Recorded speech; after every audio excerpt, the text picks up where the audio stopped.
राधे राधे महाराज जी। महाराज जी आप कह रहे हैं कि महाराज जी भगवान ने ऐसी चीजें क्यों उपयोग में बनाई कि जो युवा पीढ़ी गलत आचरण में चली जा रही है। घर बहुत बढ़िया हो, लेटरिन बाथरूम ना हो तो कैसा रहेगा? किसी का भी प्रश्न हो, हमें उत्तर दीजिए। लेटरिन बाथरूम ना हो तो कैसा रहेगा? अधूरा रहेगा ना घर। लेटरिन बाथरूम जरूरी है, क्योंकि भोजन अगर अच्छा बनाया है तो पच के मल बनता है, तो मल निकलने का भी तो स्थान होना चाहिए। अगर रात ना हो तो बहुत बुरा हो जाए, जरूरी है रात। अगर धूप है तो छाया का आनंद है। अगर देवता है तो राक्षस भी। अगर राक्षसों की प्रिया ना हो तो देवताओं के देवत्व का महत्व क्या रहे? अगर दुष्ट ना हो तो भक्त की महिमा क्या रहे?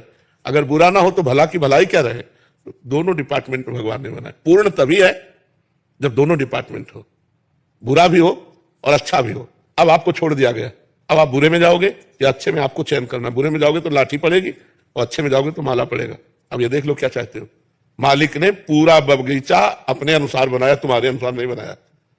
अब उसमें रख दिया कि ये छुओगे तो इसका ये फल है, ये खाओगे तो इसका ये फल है, ये करोगे तो इसका ये फल है। अब तुम क्या करते हो ये तुम देख लो। अगर बुरा ना बनता तो अच्छाई का कोई महत्व नहीं होता। अगर धूप ना हो तो छाया का कोई महत्व नहीं है। अगर अंधकार ना हो तो प्रकाश का कोई महत्व नहीं है। अगर राक्षसी प्रवृत्ति ना हो तो दैवत्व का कोई महत्व नहीं है। महत्व तभी होता है जब विपक्ष हो। क्यों? विपक्ष होना अनिवार्य है। खेल दो में होता है, पार्टी दो होनी चाहिए। तो फिर प्रश्न कैसे बनता है कि दो पार्टी क्यों रच दी? एक बुरा एक अच्छा। अच्छा ही अच्छा होता तो मजा नहीं आता अच्छा अच्छा में। जब बुरा और अच्छा, तब आनंद आता है कि हम बुराइयों से लड़कर अच्छाई को प्राप्त हों। हम गंदी बातों का त्याग करके, और जो गंदी बातों को प्राप्त करते हैं उनका गंदा हिसाब है। जो अच्छे मार्ग में चलते हो अच्छे मार्ग।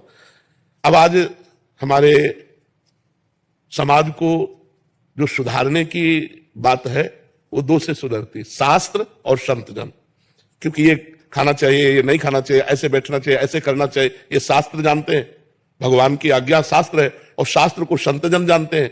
तो संतों के द्वारा शास्त्र की बातें जब समाज में जाएंगी तो हमारी नई पीढ़ी सुधरेगी। आप ऐसा नहीं कह सकते कि अब इस समय सुधार में नहीं है। आप सब सुधार में तो नहीं होंगे। जहां जहां तक बात पहुंच रही है, जो बात को मान रहे हैं, तो हमें लग रहा है लाखों नवयुवक सही मार्ग की तरफ चल रहे हैं।